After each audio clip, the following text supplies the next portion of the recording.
नमस्कार दोस्तों, मैं हूं शोभित और आज सभी लोगों का रिजल्ट दिखाई पड़ गया होगा। अगर नहीं दिखाई पड़ा है तो आप जाओ imu.edu.in पे। ठीक है, तो फ्रंट पेज पे ही एक लिस्ट आई हुई है, पीडीएफ है। पीडीएफ ओपन करोगे, वहां पे सब लोगों को अपना रिजल्ट दिखाई पड़ जाएगा। ठीक है, अब काफी सारे कमेंट्स आ रहे हैं कि सर हमें क्या करना चाहिए और क्या नहीं करना चाहिए, हमारी इतनी रैंक आई है। अलग अलग लोगों की अलग अलग तरीके की रैंक आई है। काफी लोग इसलिए कंफ्यूज हैं कि हम आईएमयू कैंपस में जा सकते हैं या नहीं जा सकते। कुछ लोग इसलिए कंफ्यूज हैं कि आईएमयू कैंपस अगर हम छोड़ दें तो क्या हमें स्पॉन्सरशिप मिल सकती है कि नहीं मिल सकती है, स्पॉन्सरशिप में इस रैंक का कितना कंट्रीब्यूशन है, कितना योगदान है। ठीक है, तो हम सभी चीजों के ऊपर अभी डिस्कशन करना स्टार्ट करते हैं। सबसे पहले हम डिस्कस करेंगे कि आईएमयू कैंपस में कुछ भी मिलने के कितने ज्यादा चांसेस हैं।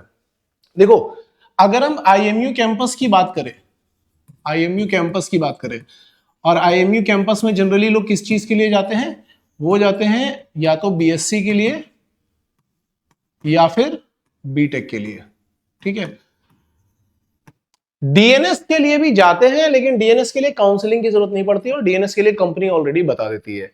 और डीएनएस विदाउट स्पॉन्सरशिप नहीं करना है, ये बहुत इंपॉर्टेंट बात है। डीएनएस में अगर आप जा भी रहे हो तो विदाउट स्पॉन्सरशिप नहीं जाना है। अब हम बात कर रहे हैं बीएससी और बीटेक। ये जो पूरा प्रोसेस होगा ये काउंसलिंग के थ्रू होगा और इसके ऊपर एक वीडियो हम लोग अभी बता देंगे, एक दो दिन के बाद ही बना देंगे। काउंसलिंग का प्रोसेस क्या होता है, कैसे होता है, क्या किया जाता है। अब बात करते हैं कि कौन सी रैंक वालों को ये ट्राई करना चाहिए। तो अच्छी पॉसिबिलिटीज है कि आपकी रैंक अगर टॉप 3000 में है तब तो आप इसके लिए ट्राई करो, क्योंकि देखो सीट्स हैं लिमिटेड। भाई 40-40 सीट होती हैं, लिमिटेड सीट है, लेकिन फिर भी मैंने 1 से 3000 तक का विंडो रखा है। क्यों ये विंडो रखा है? ये विंडो मैंने इसके लिए रखा है क्योंकि शुरुआत वाली रैंक के जो काफी सारे बच्चे होते हैं वो डीएनएस के लिए जाते हैं। कोई एंग्लो में जाएगा, कोई ग्रेट ईस्टर्न में, कोई एमएससी में, काफी सारे बच्चे इसमें जाते हैं। ठीक है, कुछ बच्चों को जिनको बीएससी करना होता है वो या तो तोलानी में एडमिशन ले लेते हैं या किसी और यूनिवर्सिटी में जहां का प्लेसमेंट 100% हो। कुछ बच्चे यहां पे ही जाना चाहते हैं, सिर्फ यहीं पे ही जाना चाहते हैं।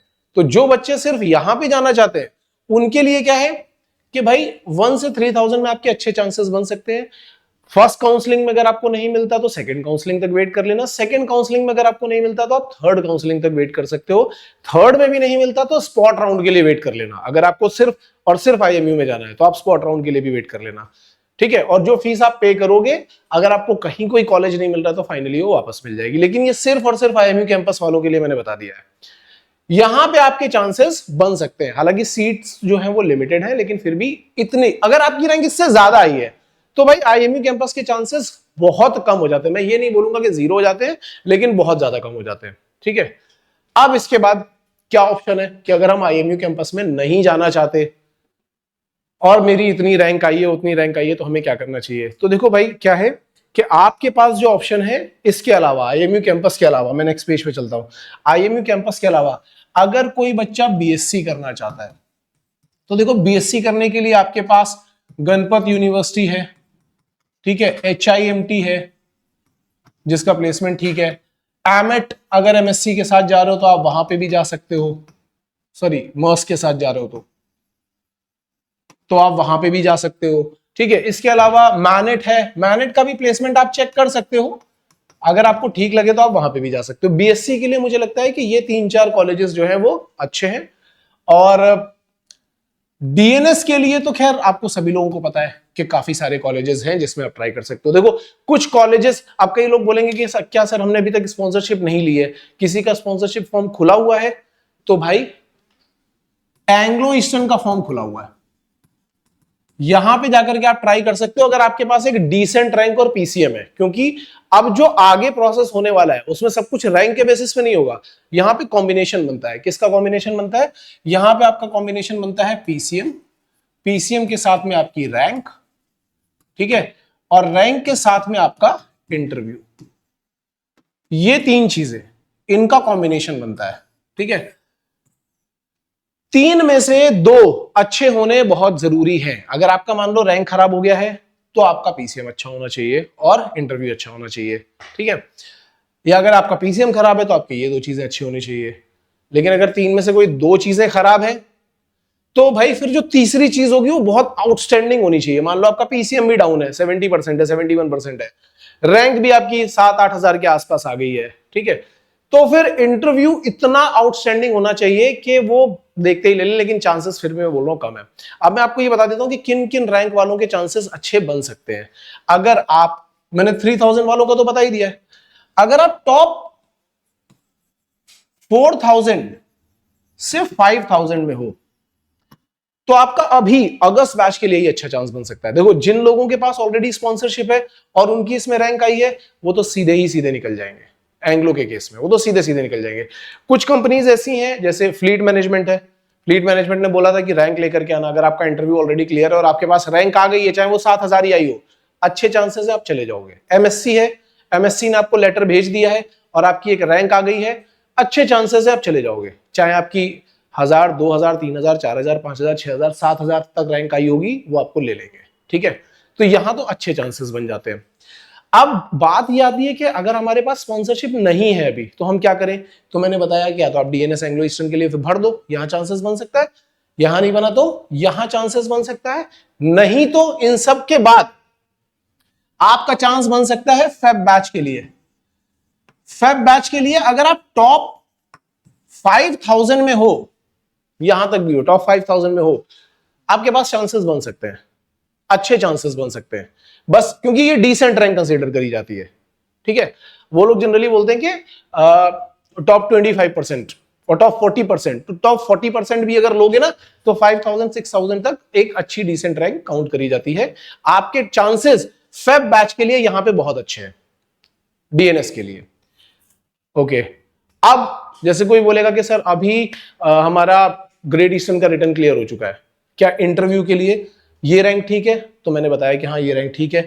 क्या 6000 ठीक है? हाँ ठीक है। 7000 ठीक है? हाँ वो भी ठीक है। 8000 ठीक है, लेकिन आपको इन पे फोकस करना पड़ेगा, ये याद रखना, क्योंकि रैंक आप जितनी जितनी नीचे लेकर के जाओगे, उतना या तो पीसीएम या इंटरव्यू होना चाहिए।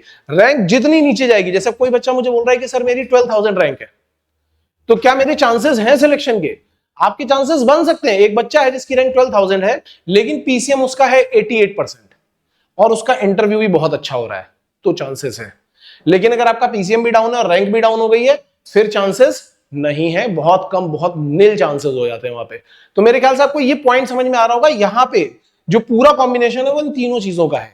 ठीक है, तो जैसे बहुत सारे बच्चे बोल रहे हैं कि सर मेरी इतनी रैंक आई है, मुझे क्या करना चाहिए? तो देखो, एक क्या बड़ी प्रॉब्लम है कि आपकी रैंक तो आप मुझे बता रहे हो, लेकिन कमेंट सेक्शन में बाकी चीजें तो हमें पता चल नहीं पा रही हैं कि आपकी रैंक के अलावा आपका पीसीएम कितना है या आपके और दूसरी चीजें कितनी है, ये हमें नहीं पता चल पा रहा है। तो और जो कि हम हेल्प भी करना चाहते हैं, तो हमने क्या किया है, हम आपको एक गूगल फॉर्म दे रहे हैं। डिस्क्रिप्शन बॉक्स में जाना, मैं कमेंट सेक्शन में भी डाल दूंगा। ठीक है, वहां पे हमें कुछ डिटेल आप शेयर करो, ताकि हमारी टीम आपसे पर्सनली बात कर पाए और आपको प्रॉपरली गाइड कर पाए। क्योंकि सिर्फ रैंक लिखने से हम नहीं बता सकते कि आपको कहां पे क्या मिल पाएगा या क्या नहीं मिल पाएगा। हमें क्या क्या चीजें चाहिए? एक तो चाहिए हमें आपका नाम, ठीक है। दूसरा चाहिए मुझे आपका IMU CET का रजिस्ट्रेशन नंबर, ताकि हम ऑथेंटिसिटी चेक कर पाए। तीसरा मुझे चाहिए आपकी रैंक, ठीक है। चौथी चीज मुझे चाहिए आपका पीसीएम परसेंटेज, और पांचवी चीज चाहिए हमें आपकी एज। हमें इतनी चीजें चाहिए, गूगल फॉर्म में इतनी चीजें होंगी। जब आप इतनी चीजें फिलअप कर दोगे तो हमें एक आइडिया मिल जाएगा कि आप कौन सी कंपनी के लिए सुटेबल हो या नहीं हो। आप अगस्त बैच में किस में ट्राई कर सकते हो, या फेब बैच में किसके लिए ट्राई कर सकते हो, या अगर आप बीएससी और बीटेक में जाना चाहते हो तो किसके लिए जा सकते हो। ठीक है, तो आपको ये गूगल फॉर्म में सारी की सारी डिटेल फिल कर देनी है। हमारी टीम आपको अपने आप कॉन्टेक्ट कर लेगी। अच्छा, एक चीज और, फोन नंबर भी डाल देना यार, फोन नंबर भी डाल देना, ताकि हमारी टीम आपको कांटेक्ट करे।